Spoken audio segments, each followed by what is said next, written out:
Hi everyone, welcome back to my channel.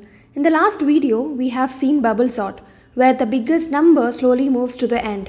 So now in this video, we are meeting another sorting friend, that is selection sort, which thinks in a very different way.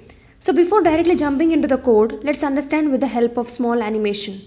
So let's consider the same scenario which we have seen in the bubble sort, where students are standing in a line and I want them to stand in an order based on their heights, that is from the shortest to the tallest. So the two steps in the selection sort we have is the first one, find the smallest one, and the second one, place them in the correct position by swapping with them. So here we have 5 students standing in a line in a random order of heights. So our goal is to arrange them from the shortest to the tallest. So we start from the first position in the line, where this position should have the shortest student. So now we'll look at the students to the right, where we have to compare their heights and try to find the shortest student among them. So once we found out the shortest student in the remaining group, so now we swap the shortest student with the student in the first position. So now if you see, this first position is now correct. So we will never touch this position again. So moving on to the second position, now this position should have the second shortest student. So again we'll look at the students to the right to find the shortest among them. We compare their heights and we find the shortest among them. So once we found the shortest one, again we swap with the second position. So now here we have the second shortest one in its correct position.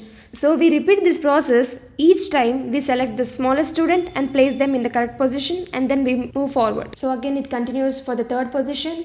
It will check for the shortest student in the remaining group, and then once we found the shortest one, we swap with the third position.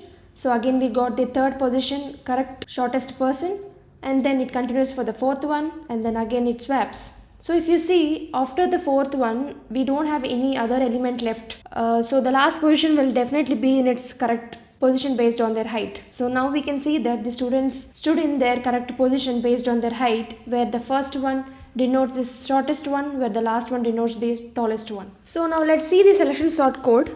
So here the outer for loop is starting from index 0, which denotes the first position in the line. So this position should have the shortest student.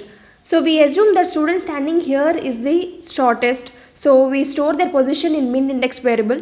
So now here we have the inner for loop starting from the right side. So as we compare their heights, whenever we find the shortest student, we update them in the min index to remember their position. So after checking everyone on the right, we know now who is the shortest student. So we swap with that student who is standing at the current position. So this fixes one position completely. So then we move on to the next position, I increments to 1. So and repeat the same steps. So step by step the students arrange themselves from the shortest to the tallest. So to calculate the time complexity, this outer for loop at max it runs for n-1 times, and this inner for loop will also run for at max n-1 times. So together we can say the time complexity for this selection sort is big of n square. So now let's just understand the question why selection sort is still slow. So now here's the truth. So even the selection sort swaps less than the bubble sort, it still checks every number again and again. So when the numbers become big, selection sort also becomes slow. So that's why its time complexity is also big of n square. So now let's see the last segment of our video, that is when does this selection sort still make some sense. So that is when you really want fewer swaps and swapping is expensive, that is well compared to the bubble sort, still selection sort is swaps are minimum, and the third one is when the list is very small.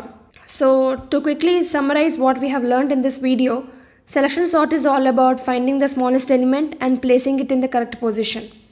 So I hope this video really helped you in giving clear understanding about the selection sort. See you in the next video. Until then, happy coding.